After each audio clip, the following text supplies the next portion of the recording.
오늘 이 말씀을 통해서 이제 회복의 기회이라는 제목으로 앞으로 여러분과 함께 나누겠습니다. 오늘 본문 말씀에 보면은 조금 무섭지 않습니까? 내 손이 너를 범죄하거든 찍어 버려라. 장애인으로 영생에 들어가는 것이 두 손을 가지고 지옥 가는 것보다 낫다. 또 내 발이 너를 범죄하거든 찍어 버리라. 또 내 눈이 너를 범죄하거든 빼어 버리라. 참, 이 말씀을 문자 그대로 적용하면 여러분 손발 담아낼 사람이 없지요. 이것은 과장법으로 그만큼 우리가 죄에 대해서 민감하라는 것이죠. 그만큼 죄는 우리의 삶을 파괴하고 우리의 가정을 파괴하고 죄는 우리로 하여금 망하게 하는 것이기 때문에 죄에 대해서는 철저하게 민감하게 반응을 해야 한다는 것입니다. 전 이번에 코로나 바이러스 때문에 난리 치는 것을 보면서 순간 그런 생각이 들었어요. 코로나19와 같은 생물학적 바이러스의 위험도 크지만은 그러나 우리 영을 죽이는 영적 악성 바이러스, 그러니까 신천지를 비롯한 이단 사이비들이 전하는 그런 거짓 복음, 가짜 복음의 그 위험성, 그리고 우리의 삶을 파괴하는 혼적인 악성 바이러스인 쓴뿌리, 이게 더 무서운 것이 아닌가. 참 사람들은 코로나스 바이러스에 대해서는 상당히 두려워하고 그냥 야단을 치는데 이런 영적인 악성 바이러스, 또 혼적인 악성 바이러스에 대한 사람들이 전혀 두려워하지 않고 또 깨어있지 않는 모습을 보면 오늘 이 예수님의 말씀이 우리들에게 얼마나 경각심을 주는 말씀인지 몰라요. 내 손이 범죄하거든 찍어버리라고 그랬어요. 내 발이 범죄하거든 찍어버려라. 내 눈이 범죄하거든 빼어버려라.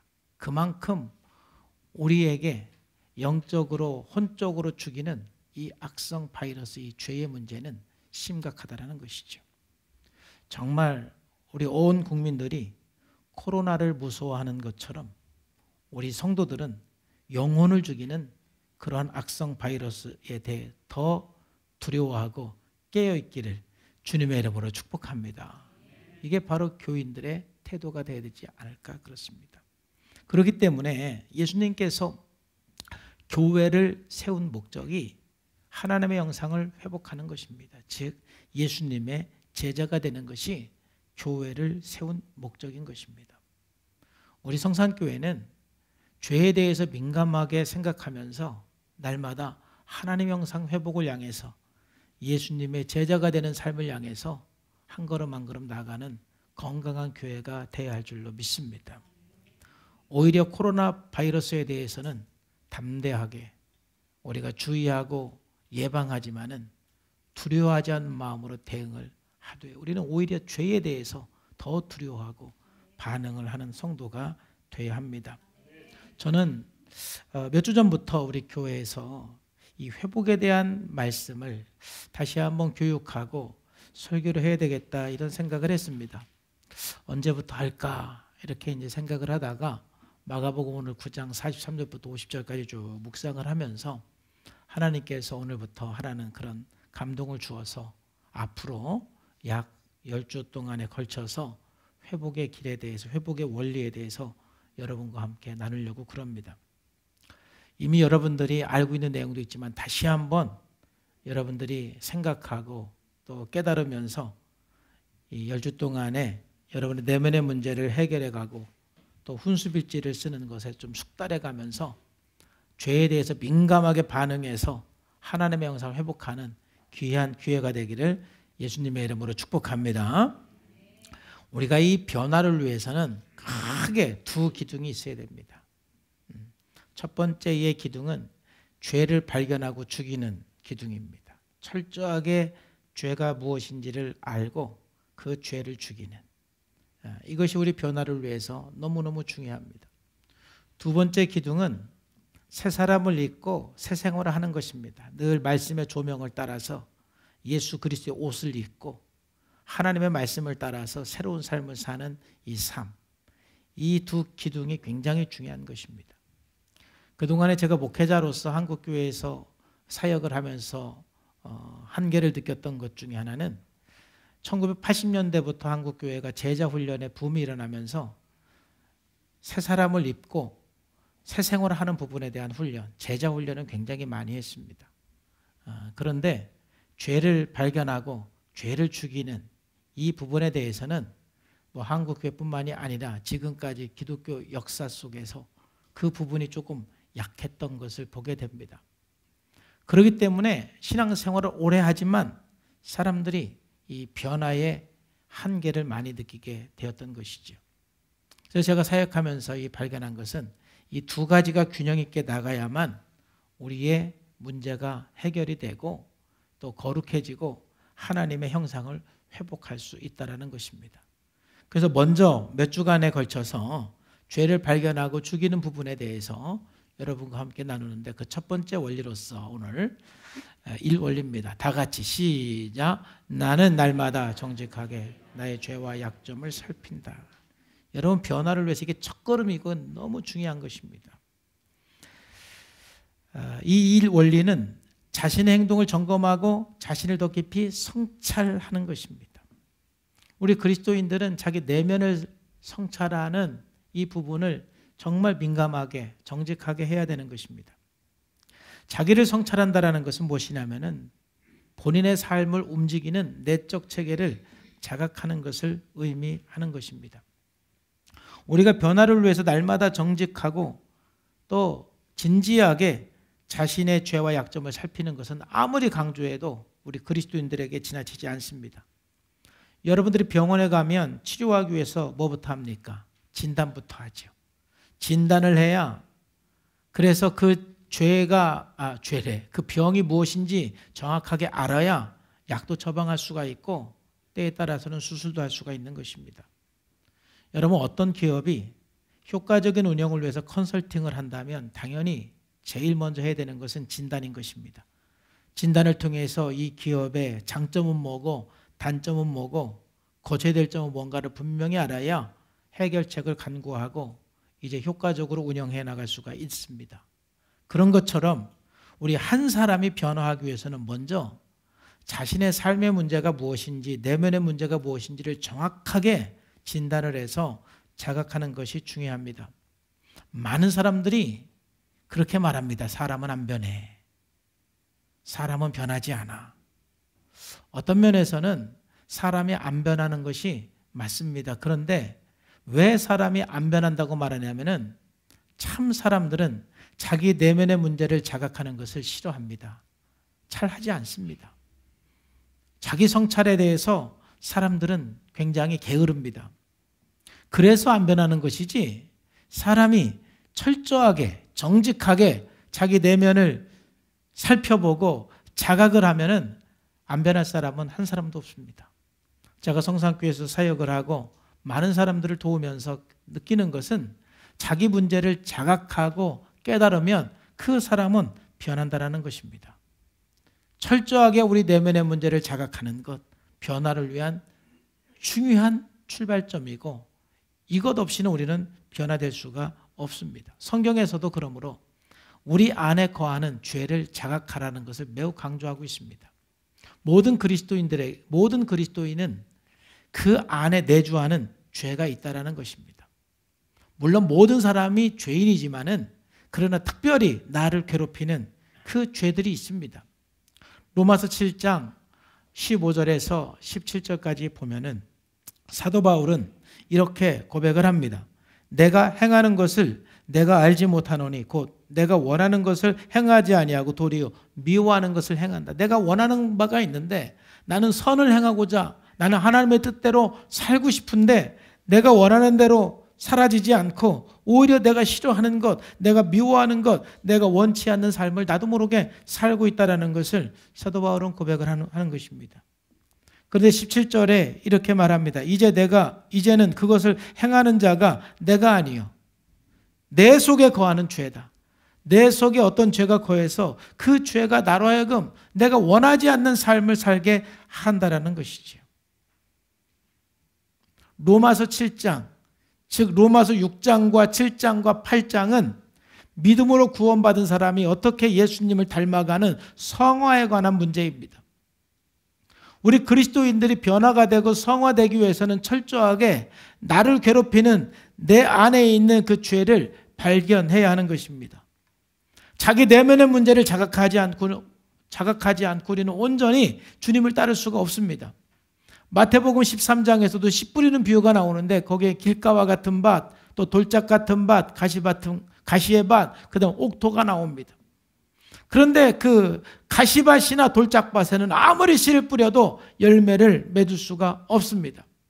열매를 맺으려면 그 돌을 제거하고 가시를 제거해서 옥토를 만들어야만 씨를 뿌렸을 때 열매를 맺는 것입니다. 그런 것처럼 우리 그리스도 안에 그 내면에 거하는 그 돌 같은 것, 또 그 가시 같은 그 내면의 문제, 쓴뿌리, 그 죄를 제거하지 아니하면 아무리 말씀을 많이 들어도 열매를 맺을 수가 없습니다. 그래서 온전한 그리스도인이 될 수가 없는 것입니다. 우리가 성장하기 위해서, 변화되기 위해서는 철저하게 내 내면의 문제를 자각을 해야 됩니다. 예수님께서도 누가복음 23장 34절의 말씀에 보면 예수께서 이르시되 아버지 저들을 사하여 주옵소서 자기들이 하는 것을 알지 못합니다 그랬습니다. 많은 사람들이 예수님을 때리고 욕하고 저주하고 모욕하고 결국은 십자가에 못 박아 죽입니다. 그런데 예수님은 뭐라고 말씀합니까? 왜 저들이 저런 짓을 하는지 알지 못합니다. 여러분 그렇습니다.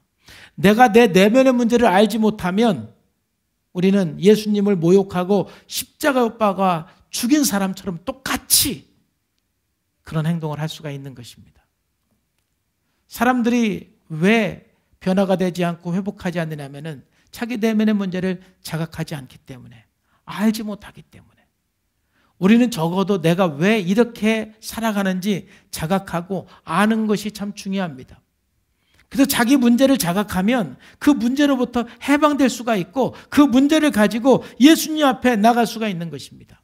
내가 왜 이렇게 화를 내는지, 내가 왜 이렇게 두려워하는지, 내가 왜 이렇게 사람을 의존하는지, 내가 왜 이렇게 과도하게 책임을 지면서 살고 있는지 본인이 자각을 하면 더 이상 그 삶을 살지 않고 거기에서 우리가 해방될 수가 있어요. 근데 그걸 자각하지 않으면 자기의 삶이 그냥 맞는 줄 알아요. 그냥 옳은 줄 알아요.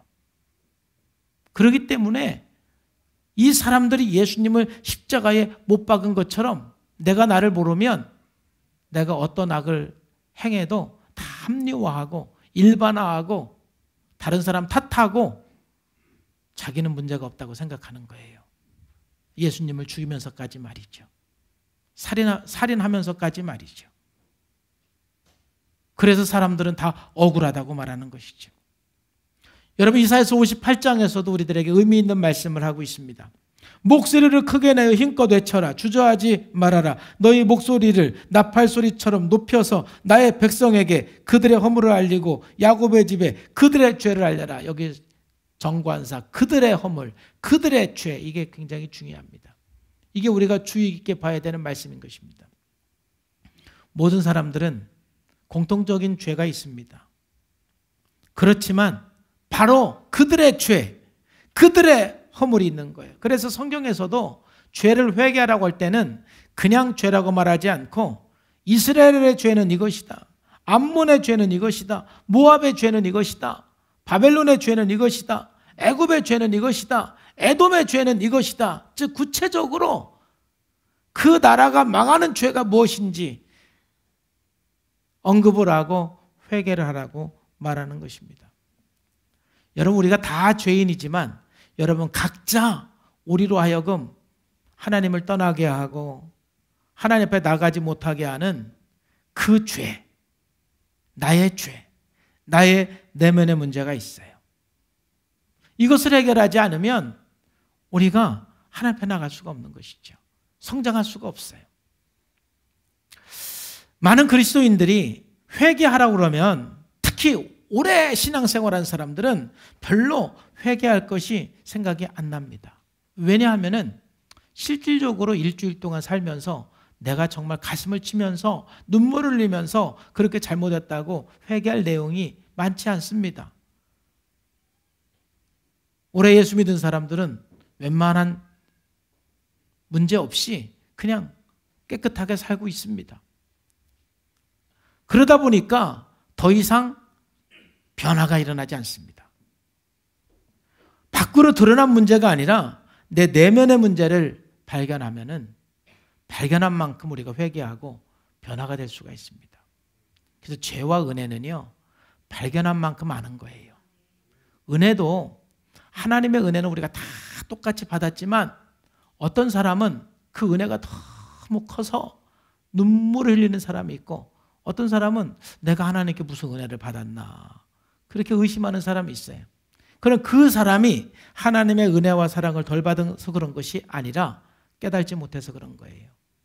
그런 것처럼 나는 죄가 없어. 나는 회개할 게 없어. 이렇게 생각하는 사람은 죄가 없는 게 아니라 깨달지 못하는 거예요. 사도 바울처럼 내가 죄인 중에 괴수다 라고 고백하는 것은 그 사람이 다른 사람보다 정말 죄가 많은 것이 아니라 많이 깨달았다라는 거예요. 많이 자각했다라는 거예요.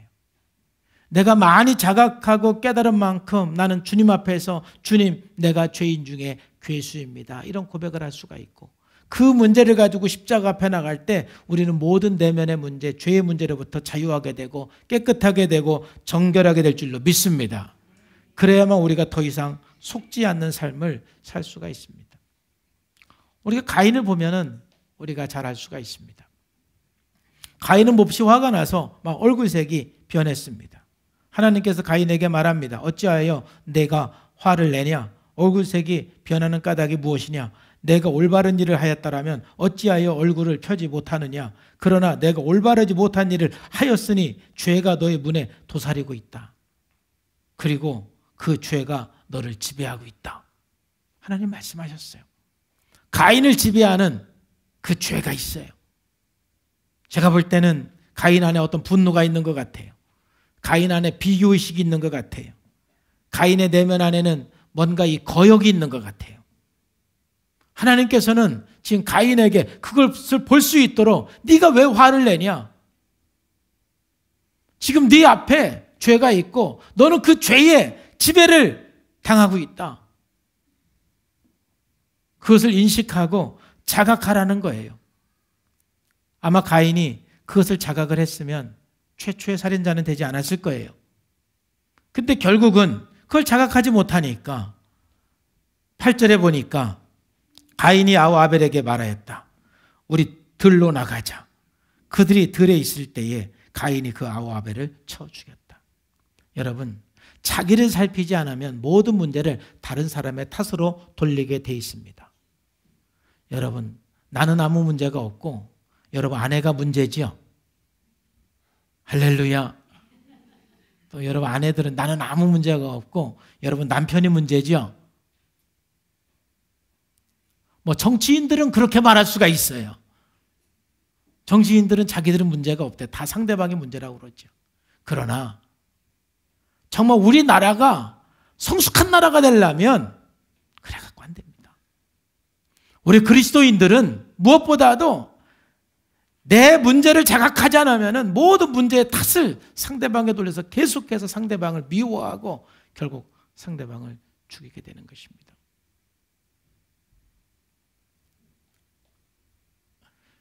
다른 사람의 문제 자꾸 보지 말고 자기 문제를 보시기를 주님의 이름으로 축복합니다. 옆에 있는 사람에게 인사 한번 합시다. 딴 사람 문제 보지 말고 자신의 문제만 봅시다. 시작.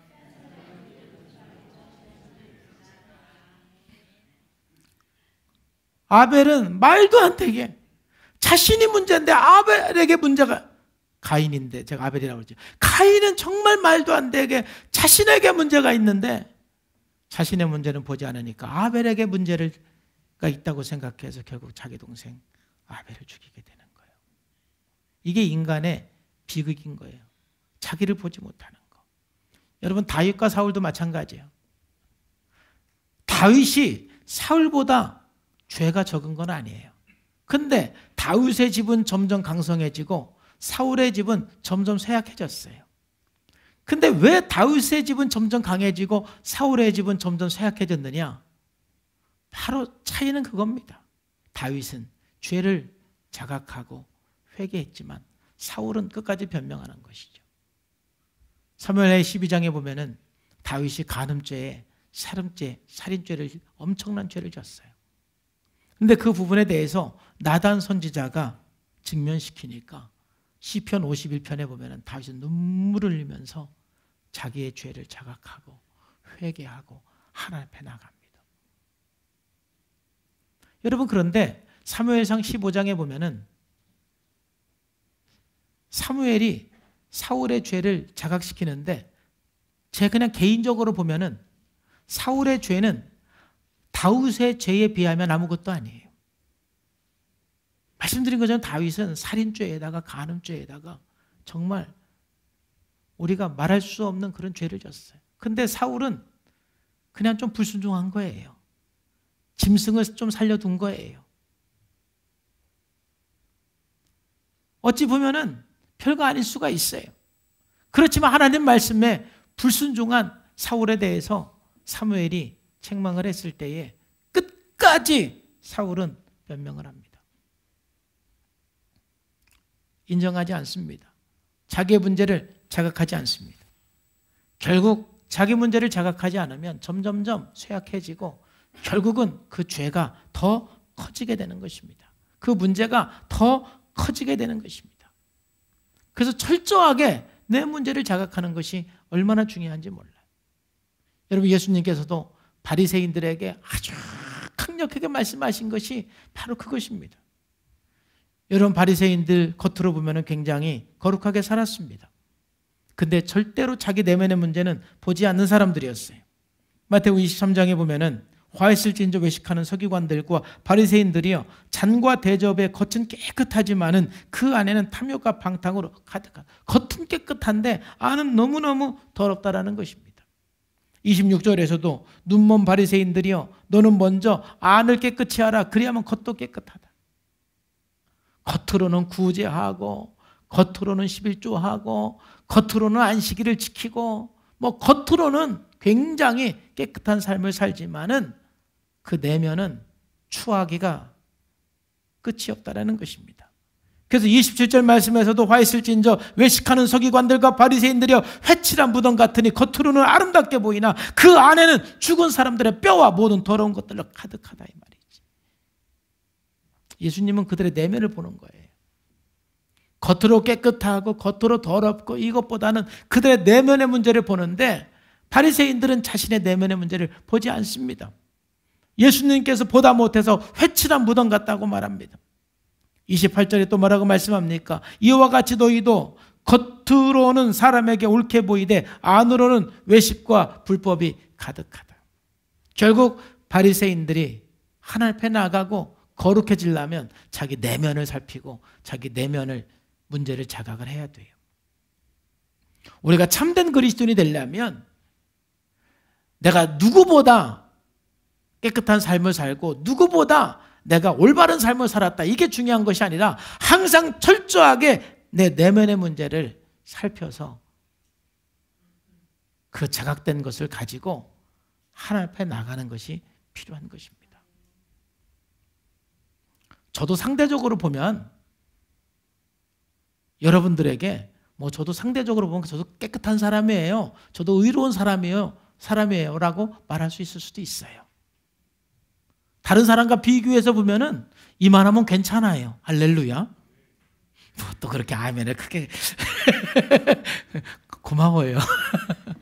상대적으로 보면, 그러나 저도 내 내면을 보면 하나님 앞에 눈물로 회개하지 않을 수밖에 없어요.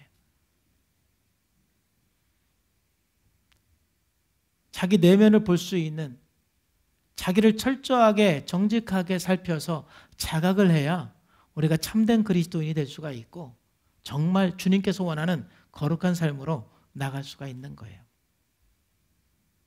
그래서 성경에서도 우리가 회복되고 변화되기 위해서, 하나님의 형상을 회복하기 위해서 가장 중요한 출발점은 무엇이냐면은 철저하게 내 문제, 내 내면의 문제를 자각해야 하는 거예요. 여기에 게으르시면 안 되는 거예요. 우리 성산교회는 저부터 시작해서 평생 여러분들의 내면의 문제를 철저하게 또 정직하게 자각해 나가시기를 주님의 이름으로 축복합니다. 그래서 내 안에 있는 천국이라는 그 책에 이런 말이 있어요. 내면의 죄에 대한 자각은 우리들을 변화시키는 힘을 갖고 있다는 것이죠. 그래서 그 인식은 우리로 하여금 우리의 가면과의 동일시를 철폐한다. 즉 내가 내면을 자각하지 않으면 사람들은 끊임없이 바리새인들처럼 가면을 쓰고 산다는 거예요. 깨끗한 척, 거룩한 척 그렇게 산다는 거예요. 근데 자각하면 자각할수록 내면과의 동일시를 철폐하고 우리들의 실체를 한 인격으로 받아들인다는 거예요. 내면에 있는 죄는 우리가 인정하기를 거절하는 한은 우리를 왜곡시키지만 일단 깨닫고 수용하기만 하면 우리를 왜곡하기보다는 우리를 완성시켜주고 이전에는 전적으로 부정적으로 보이던 특성들이 이제는 그것들의 긍정적인 면을 보여준다는 것이죠. 그래서 그만큼 우리가 이 내면의 문제를 자각하는 것은 중요한 것입니다. 저는 한국의 모든 성도들이 신앙생활하면서 다른 것보다는 자신을 살피는 그런 삶을 살기를 원하고 우리 성산의 모든 성도님들이 신앙생활하면서 신앙생활의 그 본질은 예수님의 제자가 되고 하나님의 형상을 회복하는 것이기 때문에 그 무엇보다도 자신을 살피는 삶을 살기를 다시 한번 주님의 이름으로 축복합니다. 우리가 자기를 자각하는 것, 내면을 자각하는 것이 얼마나 중요한지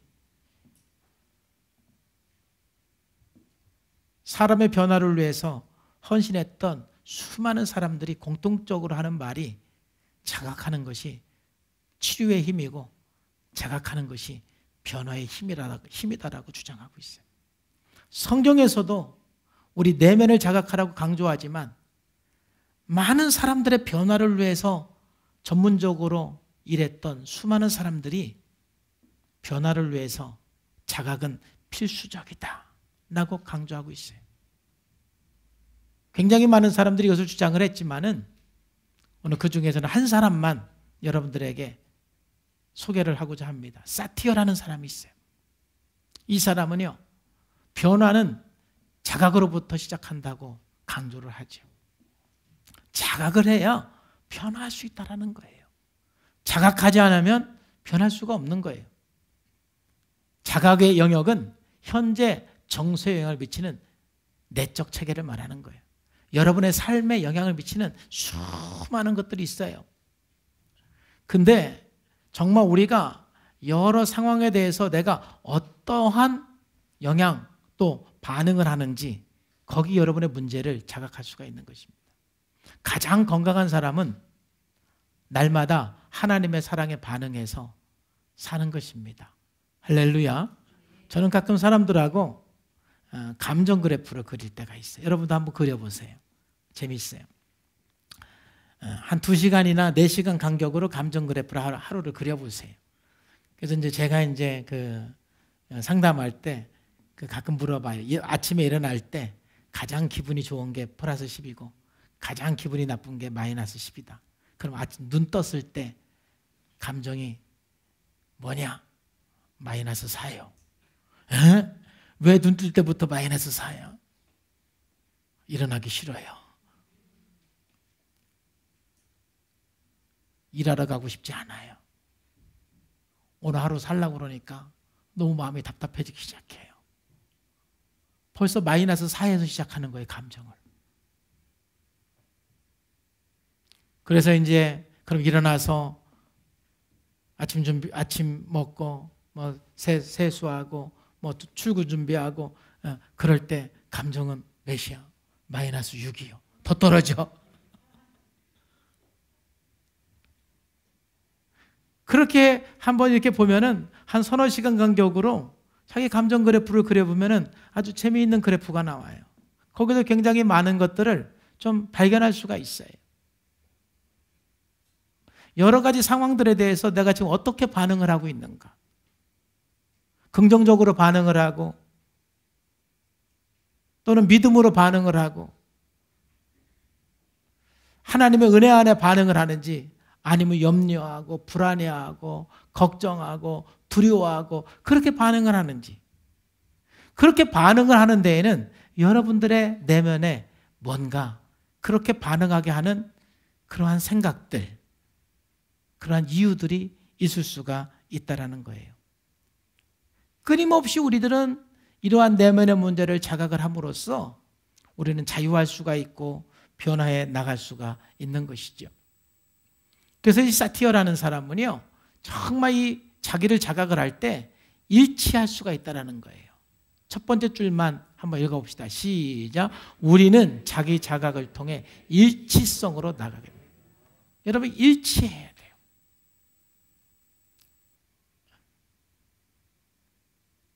사람에게 있어서 가장 어려운 것은 뭐냐면 불일치한 삶을 사는 거예요. 일치된 삶은 스스로 지지하며 자기 발로 탁 서서 어떤 신체 균형과 조화를 이루고 유연성과 활기를 띠면서 어떤 우리가 그 일치적이 될 때 어떤 감정의 폭발을 자제할 수 있고 더 이상 과거의 희생양이 되지 않고 살아갈 수 있는, 정말 나답게 건강하게 하나님의 자녀로서 살아나갈 수가 있는 거예요. 근데 계속 감정 기복이 심하고 그냥 이랬다 저랬다 하고 막 그래프가 올라갔다 내려갔다 하고 아니면 계속 마이너스 10에 있고, 그런 것들은 뭔가 우리 안에 여러분들을 괴롭히는 그런 내면의 문제가 있고, 그러한 사람들은 성경을 읽어도 기도를 해도 뭔가 모르게 마음에 평안을 찾기가 너무너무 힘든 거예요. 그러면 나를 그렇게 힘들게 하는 그 내면의 문제, 나를 불일치하게 하는 그 내면의 문제가 뭔지를 정확하게 자각을 할 때 거기에서 나올 수가 있는 거예요. 그래서 사티어는요, 한번 여기는 다 같이 읽어봅시다. 시작. 자기 자각은 내면의 자동화를 자각함으로써 무의식과 의식의 그리고 반사적 반응에 충동적 반응을 줄여주고 자신의 행동과 대처, 규칙을 선택하는 권한을 갖도록 한다. 그래서 충동적이거나 반사적으로 반응하는 일이 줄어들고 좀 더 일치적인 삶이 될 수 있다. 할렐루야. 네, 그렇습니다. 나를 자각할 때 굉장히 충동적인 반응, 그 자동적인 반응을 멈출 수가 있다는 거예요. 저는 이 회복 프로그램을 하면서 이 부분을 너무너무 많이 경험을 하고 있습니다. 자기가 분노가 많다라는 것을 자각을 하고 12단계 기도를 하면은 그 순간 이 분노량이 확 줄어들어가는 것을 경험을 하죠. 저 스스로도 저의 내면의 문제 중에 하나는 회피와 수동 공격인데 그것을 자각을 하고 날마다 12단계 기도하면서 그것을 인식하고 살아갈 때 그 양이 줄어들고 저 스스로 건강해지는 것들을 저는 많이 경험을 했습니다. 여러분, 내가 나를 알고 사는 거하고 내가 나를 모르고 사는 것은 하늘과 땅의 차이인 것입니다. 철저하게 여러분의 문제를 자각을 하셔야 돼요. 특별히 지금 여러분의 삶 가운데 관계 속에서 뭔가 힘든 사람이 있고 여러분의 여러 상황 때문에 너무너무 내 마음이 힘든 분이 있으면 여러분의 문제를 철저하게 자각을 할 때 거기서 이제 해방할 수 있는 출발점이 되는 거예요. 사티어도 얘기를 했지만 자각이 우리로 하여금 모든 것을 변화시키게 하지는 않습니다. 그러나 분명한 것은 자각을 함으로써 우리의 변화는 출발이 되고 시작이 되고 또 자각만 해도 굉장히 많은 변화와 회복은 시작이 된다는 것입니다. 그렇기 때문에 저와 여러분들은 매일매일 하나님 앞에서 나 자신을 철저하게 살피고 나를 괴롭히는 것, 또 나를 힘들게 하는 것, 나 때문에 사람들에게 상처를 주는 것들을 철저하게 자각하고 여러분의 문제를 깨닫기를 주의 이름으로 축복합니다. 그럼 어떻게 자각을 해야 되느냐? 우리 그리스도인들은 또 우리 교회 안에서는 두 가지를 통해서 자각을 돕습니다. 첫 번째는 내 삶을 한번 보는 것입니다. 그걸 자서전적 자기분석이라고 부릅니다. 할아버지부터 아버지 그리고 나에게 이르기까지 내 삶을 돌아보는 거예요.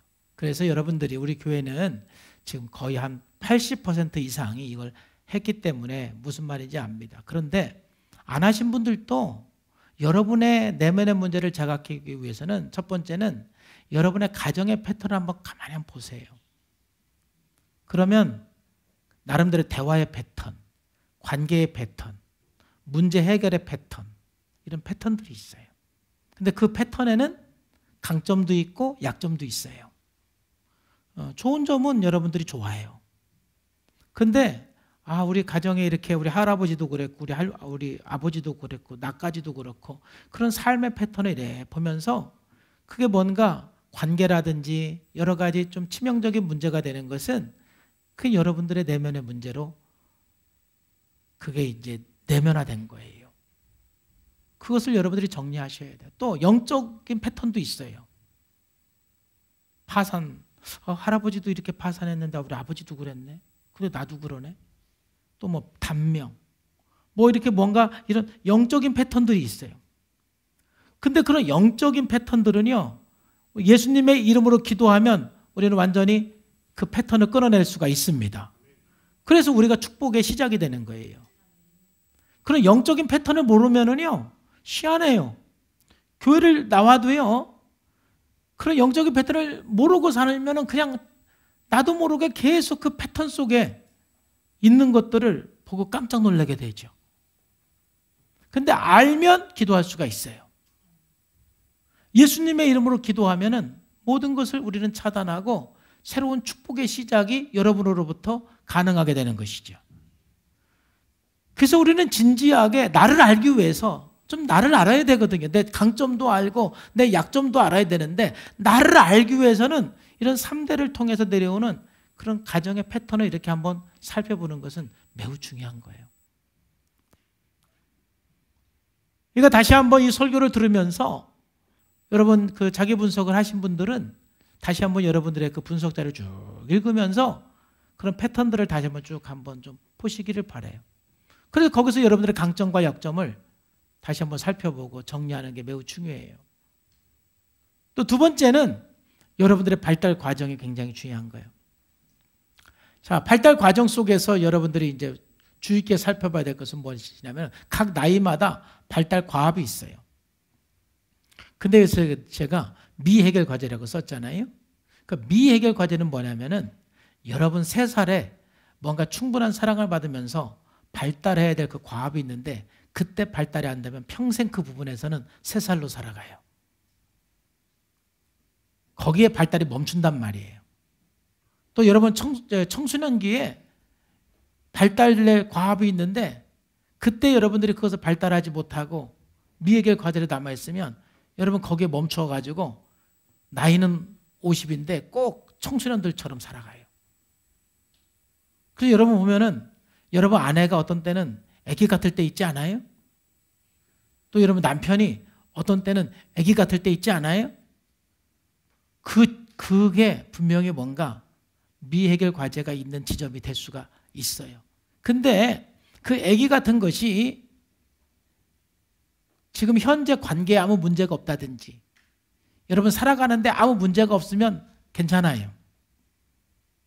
근데 그 아기 같은 짓이 현재 여러분들이 직장 생활이나 사업하는 것이나 여러분의 어떤 삶에 치명적인 문제가 되고 손해를 끼치는 것은 정말 여러분들이 그것을 자각을 해서 발달시켜야 됩니다. 그 부분을 발달 안 시키면 계속 그것 때문에 여러분들이 손해보게 되는 거예요.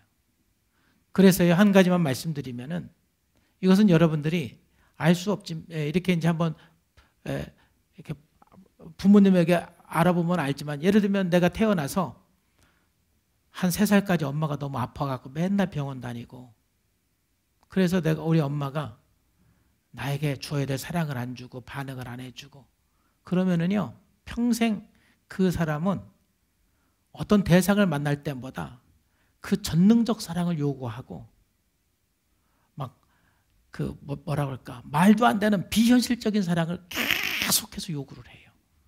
왜냐하면 그때 못 받아서 그런 것이죠. 그러면 여러분 생각을 해보세요. 인간관계 할 때 그런 식으로 말도 안 되게 막 사람들에게 나만 바라봐 주세요, 나만 이해를 해주세요, 내 말은 다 들어주세요, 막 말도 안 되게 그렇게 그 사랑을 요청을 할 때 상대방, 여러분들이 만나는 사람들이 그런 사랑을 주겠어요? 다 도망가겠어요? 다 도망가요.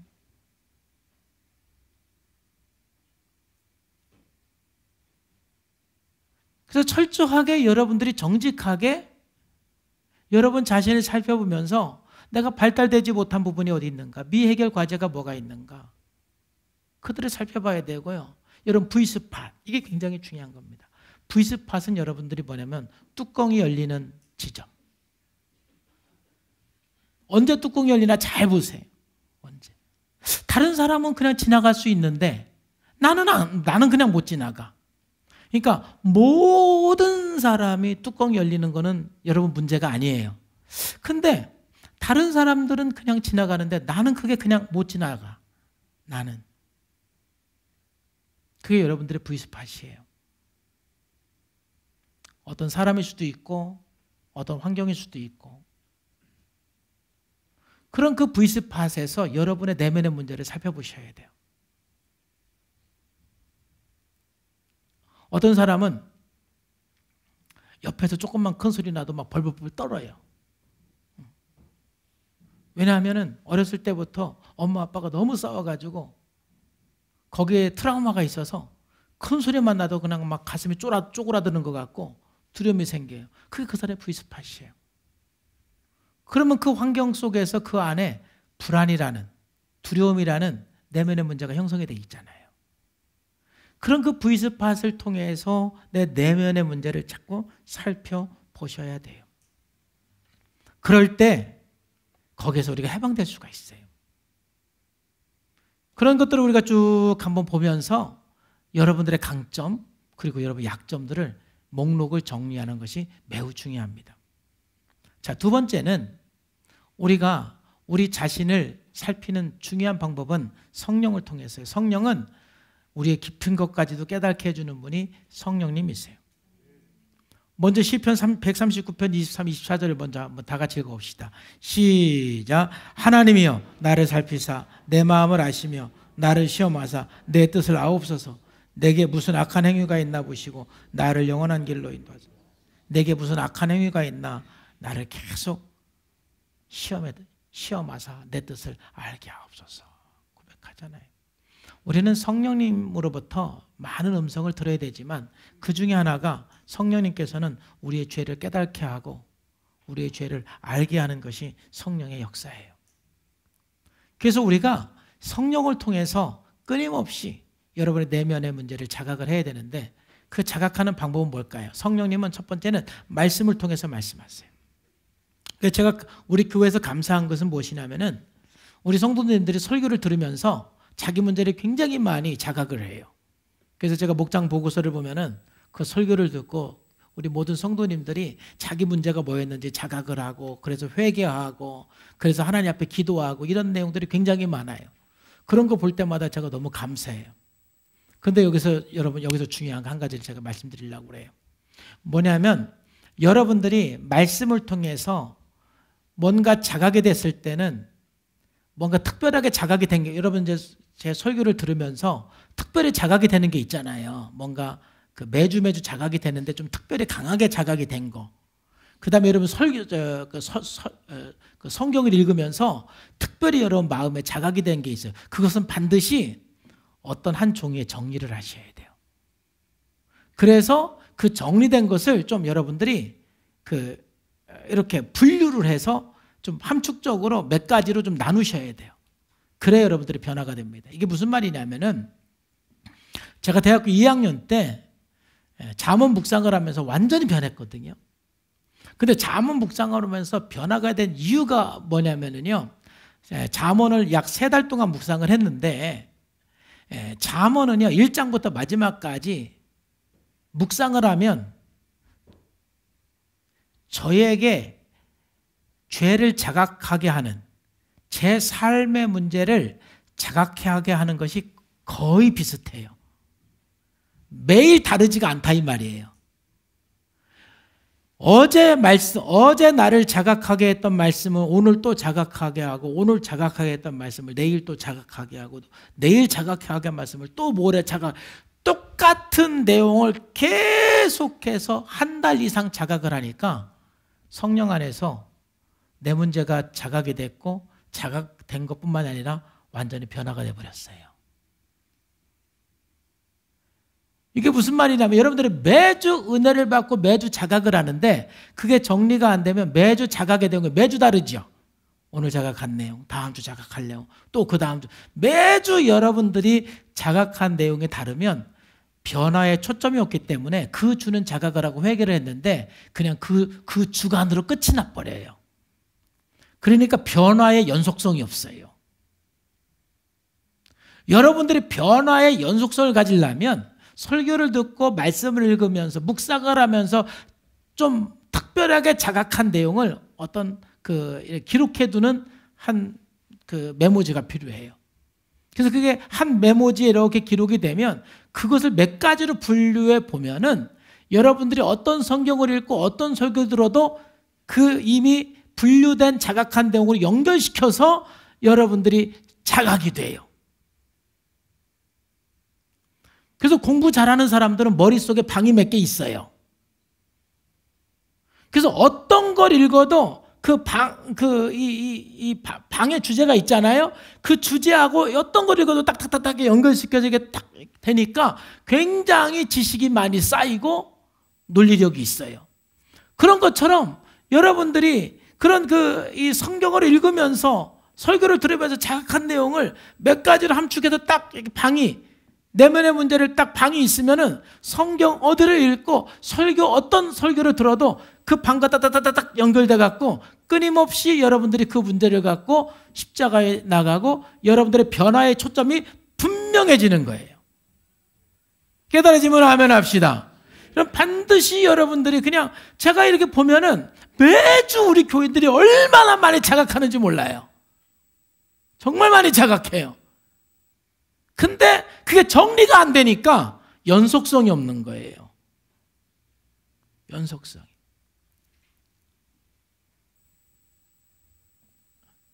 그래서 오늘부터 여러분들이 이제 자각 노트를 하나 얇은 거 하든지 해서 수첩을 해서 자각할 때마다 써놨다가 한 번씩 이렇게 분류를 하면은 굉장히 여러분들이 분명한 방향성을 가지고 성령을 통해서 자각하고 변화할 수가 있어요.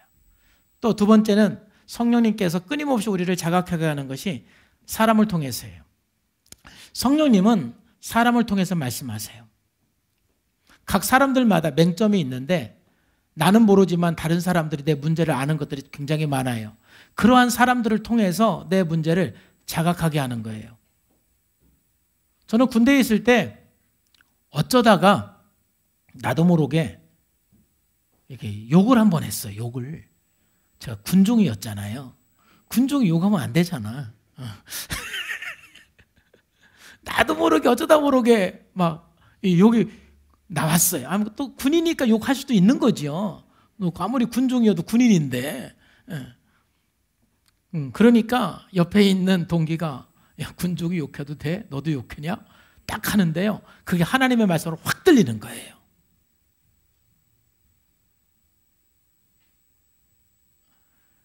별거 아닌 그냥 지나가는 소리지만 사람들이 나에게 뭔가 하는 얘기가 있을 때 하나님의 음성으로 여러분 들을 수 있어야 돼요.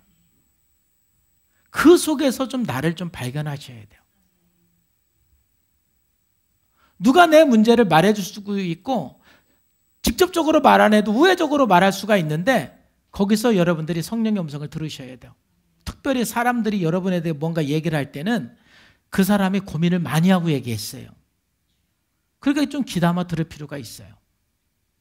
뿐만 아니라 사람들이 입으로 말하는 것도 중요하지만 사람들의 얼굴을 통해서도 말을 해요. 성령에 민감한 사람은 사람들의 얼굴 표정을 통해서도 하나님의 음성을 들을 수가 있어요. 여러분 자녀가 여러분들에게 하는 말, 여러분 남편이나 아내, 여러분 또 교회 목장 안에서 누군가가 여러분들에게 뭔가 죄의 문제를 직면해 주는 내용이 있을 때는 자존심 상해하지 말고 하나님의 음성을 듣고 자각하시기를 주님의 이름으로 축복합니다. 어떤 사람이 지나가면서 집사님 왜 이렇게 좀 믿음이 부족해? 이렇게 지나가면서 말할 수가 있어요. 그럼 집에 가서 내 안에 불신이 참 많은 모양이구나. 참 내 안에 의심이 참 많은 모양이구나. 좀 깊게 자각을 해서 여러분들이 자기 문제를 보셔야 돼요. 지금 어떤 분이 매주째 저한테 나와서 기도받는 분이 있는데 그 기도 제목이 그거예요. 하나님, 저에게는 사랑이 없어요. 사랑을 주세요. 매주 기도를 받아요.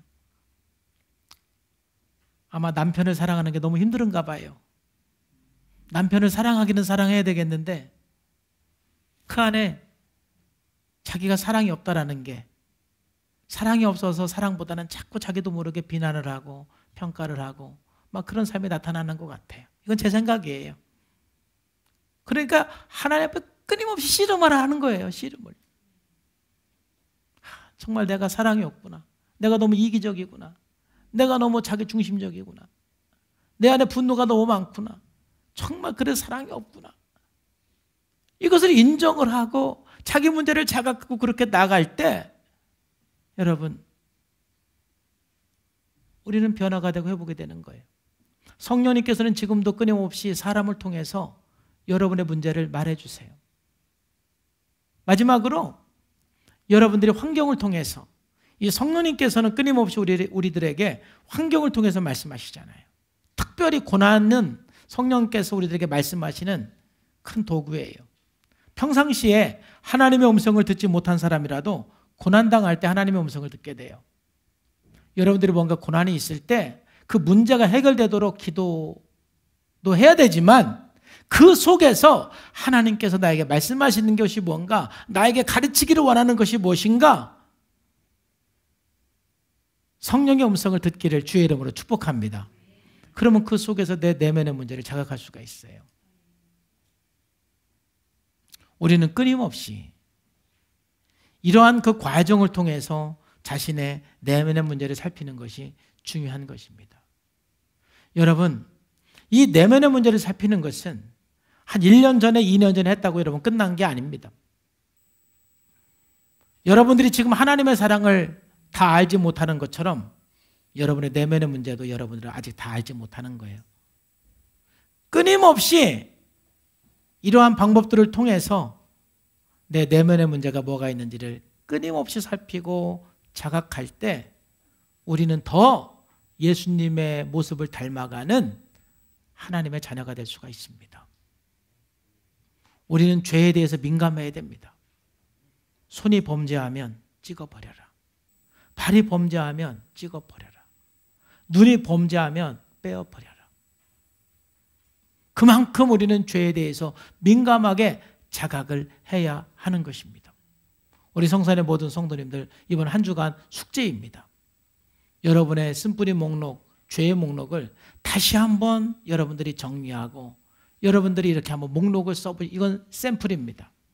여러분들이 쭉 한번 목록을 써서 나를 힘들게 하는 것, 관계를 힘들게 하는 것, 하나님 앞에 나가는데 방해되는 것, 내 안에 어떤 것들이 있는가, 어떤 문제들이 나를 힘들게 하는가, 여러분들이 성령을 통해서 또 자기 분석을 통해서 살펴보면서 여러분 목록을 작성을 하시고 그 목록을 가지고 또 하나님 앞에 나가시기를 주님의 이름으로 축복합니다. 기도하겠습니다. 하나님 아버지, 감사합니다. 오늘 말씀을 통해서 우리가 함께 은혜 받고 특별히 그리스도로서 죄에 대한 자각을 살펴보게 하심을 감사합니다.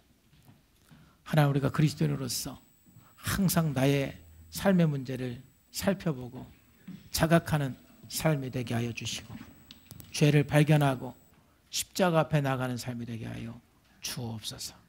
그러므로 우리가 예수 그리스도 안에서 참된 그리스도인 되게 하여 주옵소서. 예수님의 이름으로 감사하며 기도하옵나이다.